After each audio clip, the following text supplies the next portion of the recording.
right, gentlemen, start your engines. I'm here, man. Start your engines. Dr. Levin took a brief break, I think, but I definitely want to talk to you, both of you all, because we were going in that direction. I know it, of the negative effects of branding. And definitely want to hit on the points of, once people have, because let's be honest, we're human, we all make mistakes. And someone may be out there and they think that they know themselves. They think that they have defined themselves and they are definite that they have established an image and a brand. But then a little down the line, they realize this isn't truly me. So I definitely want to dive into the topic of, rebranding. I mean, it's a thing. It's a thing for a reason. Let's talk about it. Let's talk about it. Go ahead. Listen, man. Corporations do it all the time, right? So you take BP. You had the huge disaster that BP, Shell, and others were involved with. They were able to rebrand. They wanted to be more eco-friendly, more environmental friendly, and they were able to do such. But they got the opportunity to do it. A lot of people don't get the opportunity, but see, they have a huge PR machine. You have large banks who just 10 years ago, I worked in this sector, just 10 years ago, one of the greatest events of recent times, people are far removed from that mentally for the most part. But then you think about personal brands and people. I talked about the fact that you walk into corporate America, you're maybe 22, 23 years old if you didn't attend grad school. You are very, very, malleable at that point where you can be shaped, molded, formed, what have you. You haven't really figured out. Naivety. Yeah, exactly. Yeah, say that. Say that too. You haven't really figured out who you are.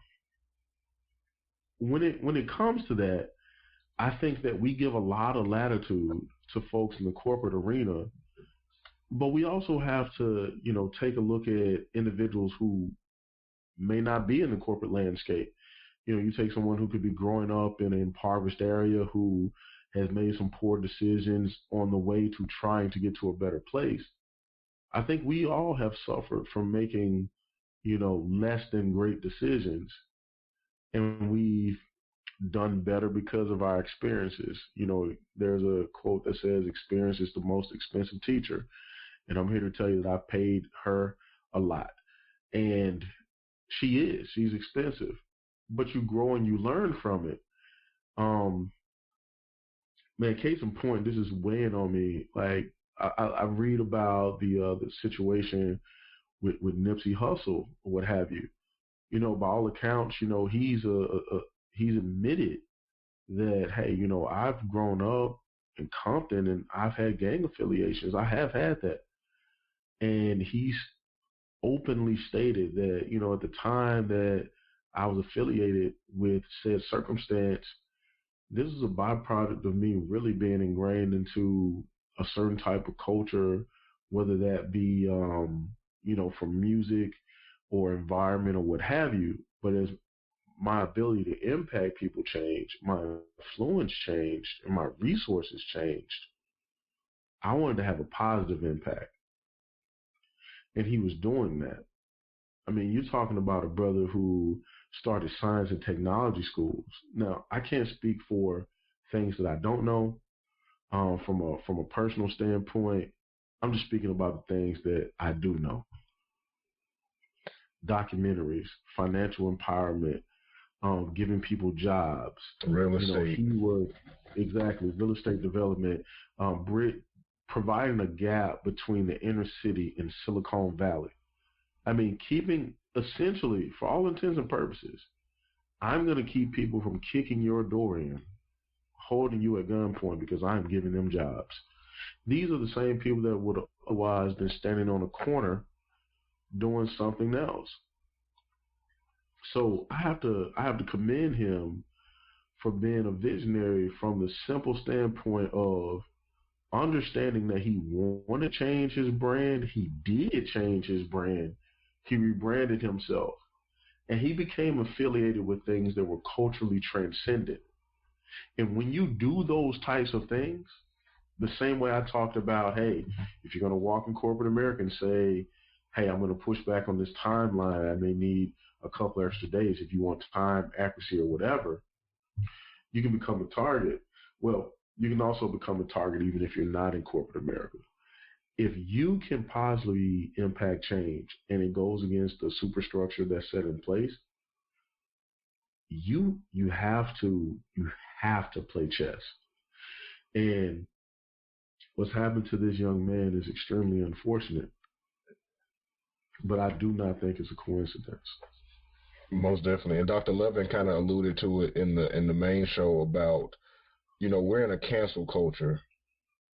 Right. And we definitely can't gloss over the fact of, how hard it is to overcome, in the sense of image and branding. If you do something that's considered off-brand or non-authentic, how hard it is to rebound from that.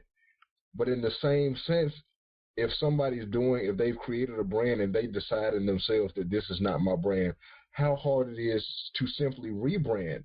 Not even in the cases of I've done something off-brand, so I need to adjust.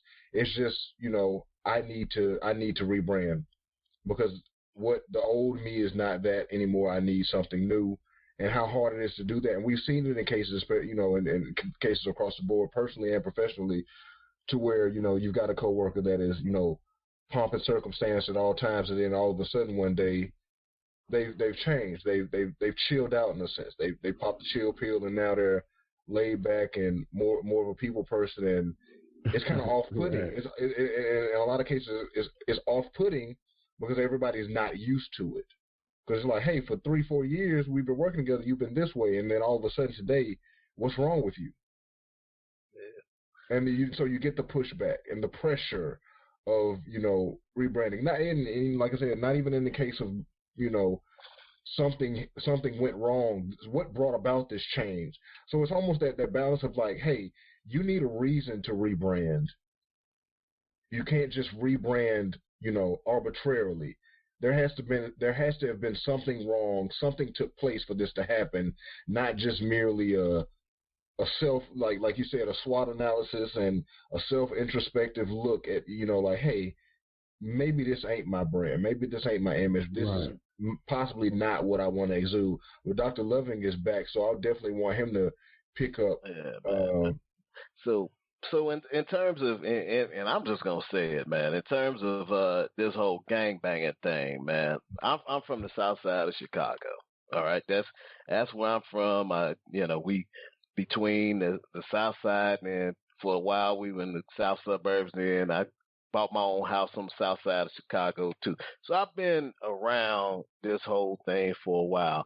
And when we talk about the stakes of the image and that you set for yourself and the branding that you do, understand that it can be a matter of life and death. When you are out here as a part of certain organizations, criminal organizations,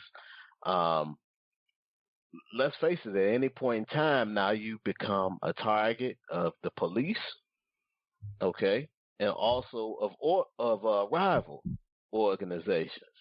And I don't think that we can overemphasize the importance of making sure people make these decisions at very young ages under immense pressure, and they end up saying, these are the folks around me. I love these individuals. They've provided for me and shown me love, and so these are people who I will affiliate in this certain type of way. Well, understand that those affiliations are also putting you in line with activities that have been done in the past that might have cost somebody else in a rival organization their life. And once blood has been spilt, the same way I talk about people being more important than things, and in other ways, they are in terms of what happens when you talk about gang life and affiliation. Okay, so now you wearing the colors of a group of individuals who's taken the life of another individual that people in a rival group loved and cherished. Whether you had something to do with it or not, Now your image and your branding is consistent with an individual that person is willing to deprive of life. All right, that they're willing to come and find you and kill you. So the stakes associated with this whole thing are extraordinarily high. In the corporate world, in terms of rebranding yourself, yeah, you can start to be on time and show people the things that you've done and be positive. When it comes to certain types of images and past, it's far more difficult to escape it. So you can do a lot of very positive things, but there, if individuals are associating you with a group of folks who killed their cousin, there's no amount of positive financial development that you can bring to the community that's going to bring back that person that they lost. Okay, Well, so let's get real about it, because you bring up a pertinent point, which we can tie into initially what I was saying about the rebranding.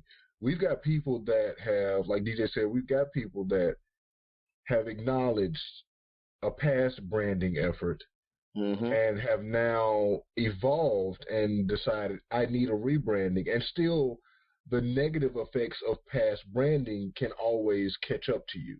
Yeah. And just Yeah. just it's, I mean, it's even corporate, like we got companies like Wells Fargo that have gone through the whole data breach and that data breaches a couple of times, and they've also had the not necessarily a scandal, but we'll call it a scandal, where they were opening up the false accounts for people and all of that thing. And meanwhile, this company's been around for hundreds of years, literally. So they've gone through branding changes before, and so I'm pretty sure this isn't the first nor the last time that something negative has happened to them, where they've done rebranding as terms of I'm just rebranding, and then they've had to do a sort of rebranding because of negative things that have happened that were non-authentic and not on brand. And now they're doing a lot of things to basically keep people and to bring people back in and bring new people in. But there's going to always be a group or a subset of people who are never going to forget what happened before. They're just not. And we could talk about that in a very personal way, where we're all married, we're all in personal relationships. We all have personal relationships with our wives and people in our circles and things of that nature. I don't think we have to go this far. I don't think we have to go this far. I mean, I think we. No. It's important that Destin himself talk about these things. Let's be real. There are efforts to rebrand yourself personally, to say, hey, I won't do that again. But we all know well that point can always make its way back into conversation. Yeah. That's facts, man. You mean exactly. So what Arthur is specifically talking about is him getting in trouble at my wedding, but we'll digress from that. Look. So I've got several examples. We all have several examples of this. And so do I, but let me speak at a high level about what you were talking about. I won't make Wells Fargo the scapegoat, right? But what I will say is this. One of the things that allows large corporations to rebrand quickly is the scope that they have and the convenience that they provide, the service and convenience that they provide. So number one, in order to have that type of scale, you have to have a product that is, obviously widely consumed and also respected. Almost a commodity. It is. And so what happens is you're a lot more forgiving in certain situations than you would be in others. So we're talking about a business relationship right now when we talk about a Wells Fargo or any other corporation. And, they've made great strides to try to right, the wrongs that were obviously put out in the media. It's up for debate for those who have the proper context to think about, if they feel like the proper actions were taken or not. I remain a customer. It's convenient for me. Maybe you pay more attention, but maybe you remain a customer. What I would say is that from a personal standpoint, one of the things that both you and Dr. Loving have brought up is that that scope is a lot different when it's personal. It's on the home front, is on your home turf. You can reach out and touch someone, so to speak. More emotional. Like my, oh yeah, is much more emotional. So what occurs is actions are taken against other individuals that you can't take against corporations. I mean, let's face it. Um, if a bank screwed over a rival gang, they can't just go in and shoot the place up and do whatever. They just can't. They could, but they probably won't if they have any level of operational intelligence or what have you. And you're just putting yourself in a bad situation. But if you know the police don't investigate certain areas like they do others, then you're gonna do your business in those areas, and you're probably pretty safe. But that goes to greater issues or what have you. But when you think about branding can be both positive or negative, and I think that's the biggest thing in that line of work, if you want to call it that. What would you expect the response to be? We're going to have a casual sit down and we're going to discuss how we can amicably come up with some terms. No, that's not how that line of business works. It just doesn't work that way. And whether it's spoken or unspoken, like Dr. Loving said earlier, a lot of people come into this very early on in life. They don't really know what they're signing up for. They think they know, maybe they think they know, but they don't really know. Because a bullet, growing up, my grandmother used to tell me a bullet has nobody's name on it. And I mean, she was serious and adamant about that. The older I get, the more I realize that as soon as I see some foolishness happening, I'm out. I leave. Because the natural default in this day and time is to just shoot the place up. Nobody's going to take an L, so to speak. We're not going to fight. You're not going to get the best of me and be able to go home. If you win the fight, you still might lose your life. So, we live in different times. So the brand that some of these people are presenting is one that directly coincides with the roles that they've taken on in the community. Your brand should be one that coincides with the role that you aspire to take on in your corporate life as well as your community. And again, be that good or bad, what people say about you when you're not in the room is important, because I think we all know people where we're from that have done things that, we probably can't discuss on this call. But if you don't give said person their money, what's going to happen? And that's a brand. That's talked about when they're not in the room by several people. And I think it's no different than when folks are thinking about what you want people to say when they're not in the room in terms of getting the opportunity to do something or not. That's very definitive. People make life-changing decisions on word of mouth relative to what someone says about you when you're not in the room. You bring up the point that you bring up about people, what they say about you when you're not in the room. I don't want to be glossed over and overlooked, because that is really it's really key as far as branding goes, because we can take certain examples from entertainment where people have a certain brand, and right, you don't dare speak down or negatively of that brand in other people's presence who aren't necessarily even affiliated with that brand. Correct. Because they just know what that brand is about, and they know that if you say something negative, it's like, no, that is not what that brand is about. And I just don't want that point to be lost. Is once you've got that brand established, the power that brand holds. Like, brands hold a lot of power. There are brands out there, companies, people, entertainers, that you can't say anything negative about them because people wouldn't dare believe you just based on the sole fact of how powerful their image and their brand is. And we all know. Well, how about this? Not even how powerful. Well, yes, how powerful. But here's the reason why you can't say anything about them. Who else do they own? So now we're talking about the partnerships and their power circle, right? So think about Procter & Gamble. hey, I'm never going to use Procter and Gamble again. Good luck. Good luck. Right. Try not using them. You know who all they own. Yes. I'm not going to use Kraft. But AJ good luck. Brings up a very good point about certain brands and the power they bring just by the. Hey, say something. Hey, baddest one, say something about Beyonce right now. Who ready to talk? Who ready to take on the Beehive? Subconsciously, that and that, like I said, we all know right. Say it. various brands who you dare not speak negative of it because you best not. Yeah. There are people that's just gonna back it up. Mm-hmm. And even the brands that are going through turmoil, when Gucci, goes through their thing, which they're going through now, there are people who are gonna be adamant about, like, I'm not gonna stop wearing Gucci. Gucci ain't did nothing to me. I'm not offended.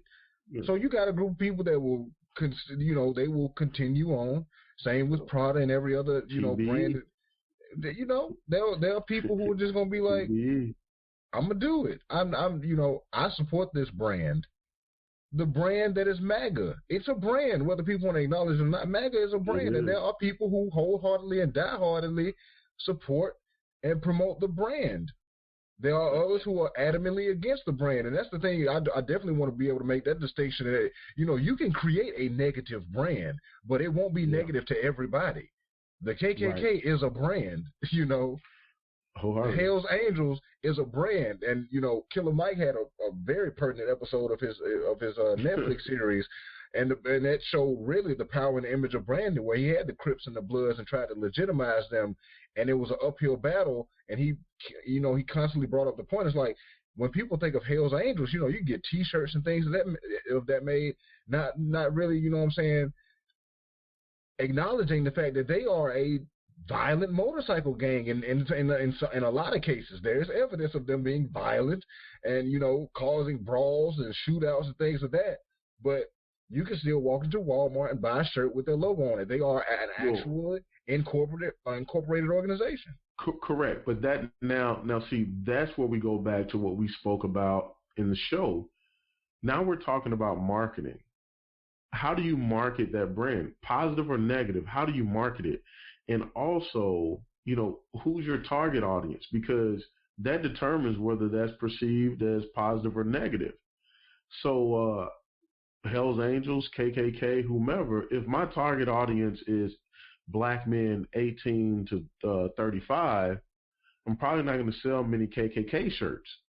But if my target audience is anyone who predates Jim Crow, I may have a pretty good opportunity to sell some shirts, especially if we're talking about the rural South, So, understanding your audience is key. So what you just said earlier is spot on. Some brands that are negative to some are just not going to be to others, because it is it's a breath of fresh air, so to speak, for them, for the day and time in which they lived. When we can even bring it into more palatable terms, because of course, the KKK and MAGA is very extreme, especially in this time, as always been, because they are extreme. They're terrorist organizations. I'll say that, and I'll take the fall for it. If anybody doesn't agree with me, I don't care. That's me being authentic and on brand for myself. But we can take brands, we take the brands of, MMA, which some people look at MMA, UFC and different MMA leagues and say that is brutal and violent and barbaric. Yeah, and then you got some people that's like, this is people do it in the streets on YouTube, so it's fighting. And then you look at, like, Dr. Loving is trained in Brazilian Jiu-Jitsu, and then when you're talking about MMA as mixed martial arts, so there are people who are black belts in Brazilian Jiu-Jitsu, Tai Chi and Tai Mui and Muay Thai and all these other things that people don't even know nothing about. I don't know. One of them might have been a food dish. So I was gonna say, I'm just gonna let you know that among some of the toughest people, like in terms of their ability to fight, that you will ever encounter, you will also encounter these same people who are very gentle, who are well spoken or soft spoken, extraordinarily business oriented, very nice folks that you would know. And this is a public service announcement to some folks that might cut the fool out there.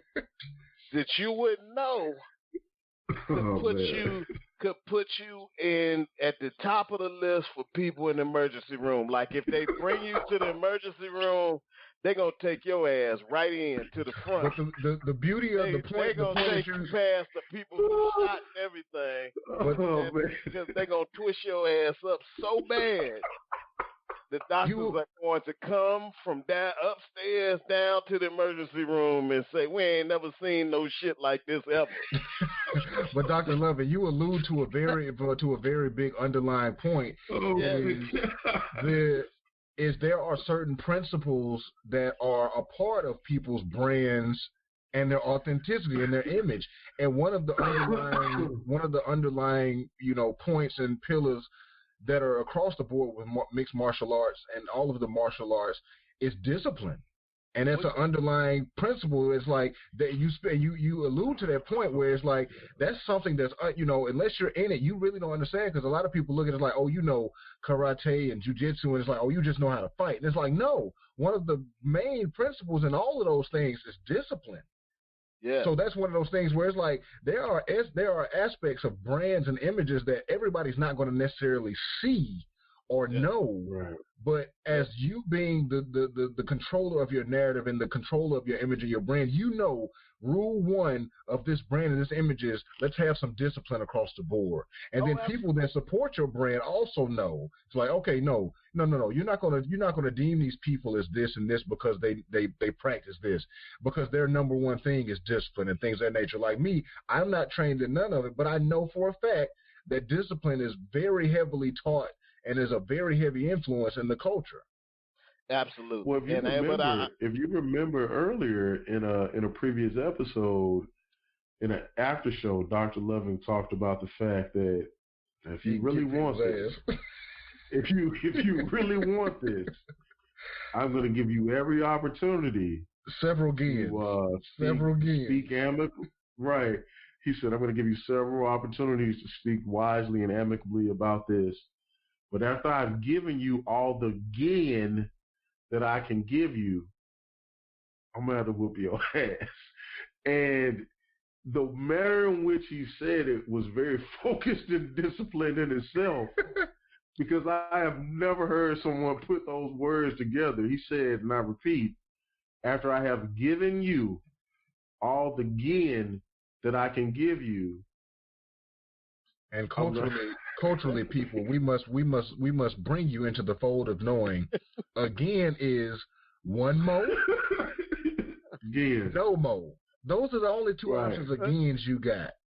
You got one more gain, and you ain't got no more gains. And that is, if we wanna put it into the terms of how what it actually is derived from. It is. Tell you what, Arthur. You have one more time. You have one more opportunity, one more chance, one more opportune moment to do whatever it is that you're doing that I am not approving of, and then I will commit to doing what I need to do. Or in corporate terms, we're saying is per my previous email while clapping your hands. Per my previous email, as stated below. Please. This is when you insert the last email you sent someone. And in this bold would be, letters. Yes, the ass whooping would be the equivocation of copying the entire department. Okay, so Dr. Levin, you can go ahead and take it from there. When I say that it can be a matter of life and death, I'm just saying that people, the most nice looking people can also be some of the most dangerous folks that you might come across. And, when we talk about sending images that are consistent with your abilities, there are a lot of folks that talk a lot of trash and have never fought anyone, never been trained in any martial art, but they feel big or they feel tough for some reason. I don't know what gives them this confidence, but they talk around folks and you'll find a lot of times that the person they're talking to is very silent, and they're contemplating. And you, as a person, if you find yourself making a whole lot of dramatic movements and loud sounds, uh, to Boisterous. show people, that you know how to fight, because you've seen this. I saw this on National Geographic. You make yourself look big, and you make rah loud sounds and all that, and in the animal kingdom, typically that will correspond with your ability to fight and bring some sort of lethal ability after that. I will also inform you that there are a lot of people who will, in response to those things, just be quiet and watch you do all these demonstrations and then break you in half. And so you want to make sure that, it, it doesn't always take all that. If you can diffuse a situation, and this is in business, this is in life in general, man. If you can diffuse a situation that would be volatile otherwise, man, diffuse away. You do not want your image and your branding to be consistent with the person who always takes a molehill and makes it to a mountain, or takes a small deal and then, oh, it's a little bit, it's a candle, but you the person who comes with the gasoline. It's fun sometimes for other people to watch from time to time, but in terms of being productive and getting business done, it's something that everybody almost universally looks at as, ugh, it gets on my nerves. And you'll have these people, sometimes they stick around in companies where they feel like it's their job to be the person that's the crap starter. That's if she won't say it, then I will. And then you are the person who's always saying the stuff. And everything's cool until there's a downturn and there needs to be layoffs. And then people start to say, well, who do we lay off? And the first name that comes into everybody's mind is the one individual that's cussed everybody out at least once, and it's you, because you are the person. I keep it real, so you've already cussed everyone out at least once, and so all those people were like, well, I'm fine with him leaving, and so it, if it's authentic to you and this is what you do and that's your business, then maybe you consider coming up with a business where you have to be a consultant to let folks go when you do your own thing. But if you are talking about working with a company and being with people where they want you to be a member of a team, understand that you're going to be the least desirable member of the team if you're going to be the crap starter all the time. That's just what it is, man. Because we've all we've grown up in our respective places, and I'm pretty sure we've all seen a fight break out in various venues, whether it be school, a party, a club, or anywhere. We've seen a fight break out, and as soon as the fight is over with, the thing that people will notice, and we can all agree to this, is that the crowd leaves. Once the fight is over, the crowd leaves. Even if you go to a professional fighting match, you go to a boxing match, as soon as the final bell and the announcement is made, people will walk out. Basketball games, football games, sporting events. If you get your ass whooped, people will leave. Ain't nobody staying around for that. And then if it's a close match, once it's done, people are gone. So bringing the rah rah, coming with the boisterousness, like Dr. AJ said, is pointless in most cases. Is not useful at all, because people are gonna leave. Because a lot of people just won't stand for it. They're like, you know what? I ain't come for all of that. Let me be out. I'm not even here for all of that. Yeah. I don't want no parts of it. It's not beneficial. Let me just leave now. You've seen it in the club. They'll cut the lights on when they see somebody arguing. You ain't even got the swing yet. They'll cut the lights on just to stop the fight before it even starts. Listen, I'm getting out of there, man. Like, I'm just at a I'm at a point in my life. I was out last time. I was on travel with some of my brothers, and we went out having a nice night. We're sitting down, minding our own business, great conversation, just having some drinks, listening to the music. Fight broke out.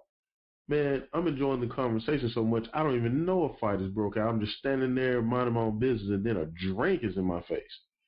Now, anybody who's not had a glass of very strong alcohol thrown in your face, your reaction is not necessarily the greatest reaction in the world, and you can't necessarily coach yourself on that.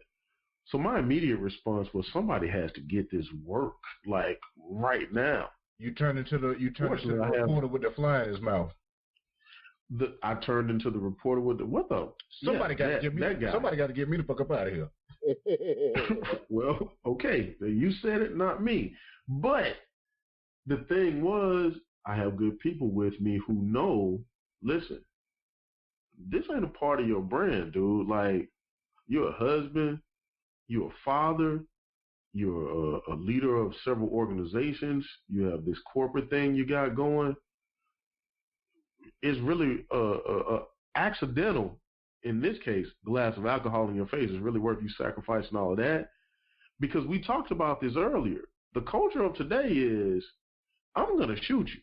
Now, I'm on travel. I mean, and I don't know about you, but I don't go across state lines with firearms. I mean, I'm barely able to drive across state lines comfortably by virtue of certain things otherwise. But so my friends, great friends, they quickly reminded me, hey, listen, man, what's up? Like, so you run down on this guy, and what happens after that when we all walk outside waiting for Uber? Ain't even worth it. It's not worth it, but that's what you need. You need again, it ties back to everything we've talked about. You have to have the proper people around you. And so that brand accountability. Exactly. If you're going to jeopardize your brand, you have to have the people around you who's going to say, hey, this ain't consistent with what we're trying to do. Or what most we're trying to get accomplished. No, I was just saying most definitely, because you got people that got to be, like you said, like, that's that time where you're in the room, but you're not necessarily present because some outside distraction is taking over you, and you're not yourself, but there are other people who know your brand that say, hey, let me step in real quick. What are you doing? Yo, that's not your brand. I mean, so you're going to go 1 on 8 right now. What's that going to look like for you? Like, no. And now we all got to jump in and listen, man. Again, they've evaluated the situation as like, look, this is not worth it. You got to go to work on any front. This is not worth it on any front. You got to go to work tomorrow. Let me ask you a question. Given the opportunity, don't ask Dr. Levin because he may indulge in this. Given the opportunity, do you really want to find yourself rolling around on the ground at 1:30 in the morning with some other fool who only wants to prove some foolishness about, him not taking no BS at the nightclub that you probably should already been at home anyway? So again, I have to go to work, 2 days from now. Do I really want to be sore when I get home from rolling around with you? And I can't say what you have to lose or not, but I know what I have at stake. And I think that's what people have to realize. Like, what do you have at stake? Forget the other person. Like, yeah, I mean, I could take him, I could do this, I could do that, or I could take her. Like Dr. Lovin said, I'm going to give you every opportunity to resolve this in the most peaceful manner. Every opportunity, because I would prefer we all go home the same way we came. Well, let me just say, in my defense, I do not want to roll around with anybody.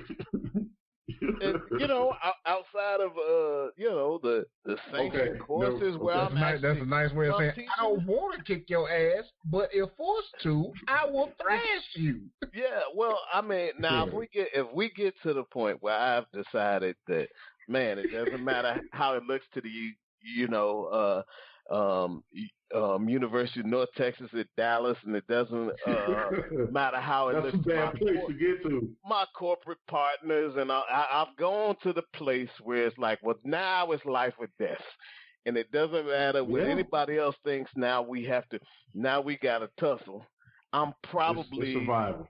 Yeah, and I mean, I'm less likely to be kind about the types of techniques that I will employ and the things that I'm going to do to try to, stop the situation. I may be feeling like, oh, let's do some real harmful shit. If I got to lose my, if I might lose a large portion of my income, then let me try some shit. Let me go ahead and see how many limbs I can break on one individual at once, and just it's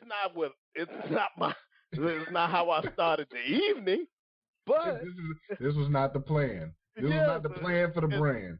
If this is where we ended up, shit, let's make it a nice news story then. It'd be like it's a damn shame what Dr. Lovin did to that boy at that club. That don't make no sense.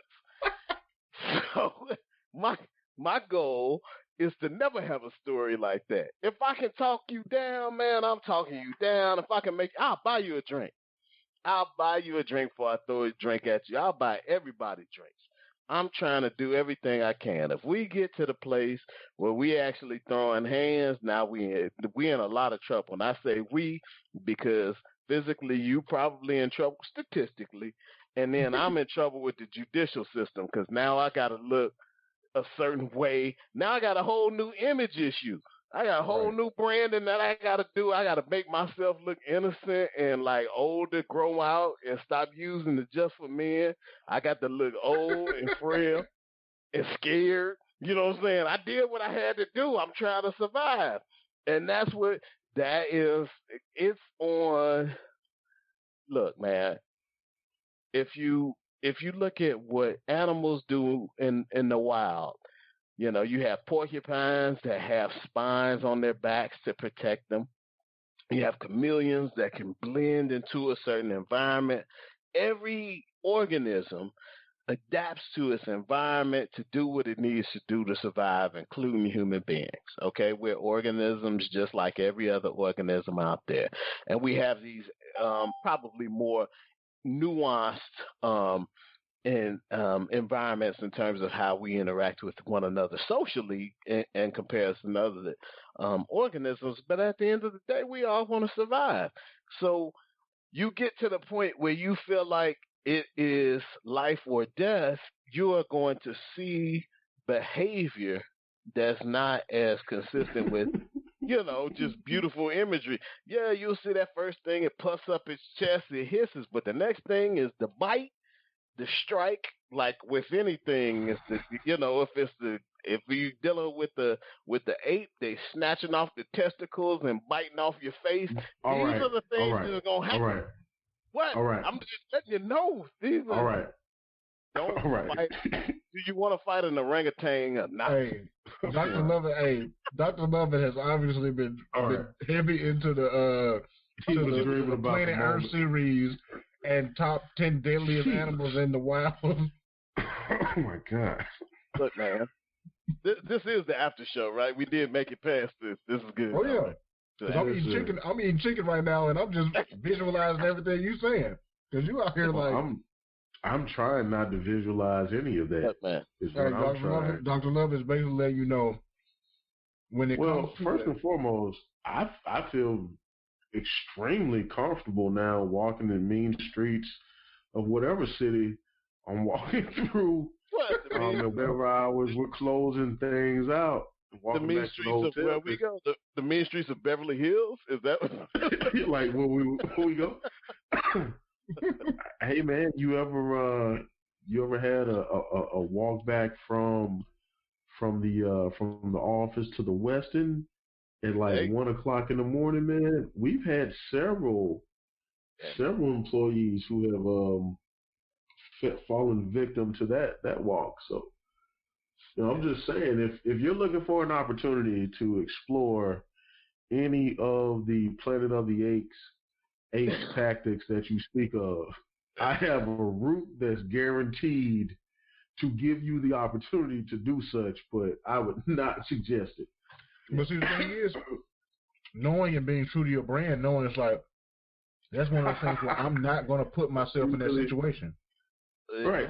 That's the thing. Yes, I'm really eating chicken. Yeah, you heard me. I'm eating chicken. Wow. It's the after show, isn't it? The after show got chicken and cognacs. This is wow. This has got not to mention this. This may have been the most profanity laced after show. I was trying to do well, but I didn't though. tell you guys what. You were it's off time. one, Dr. Loving.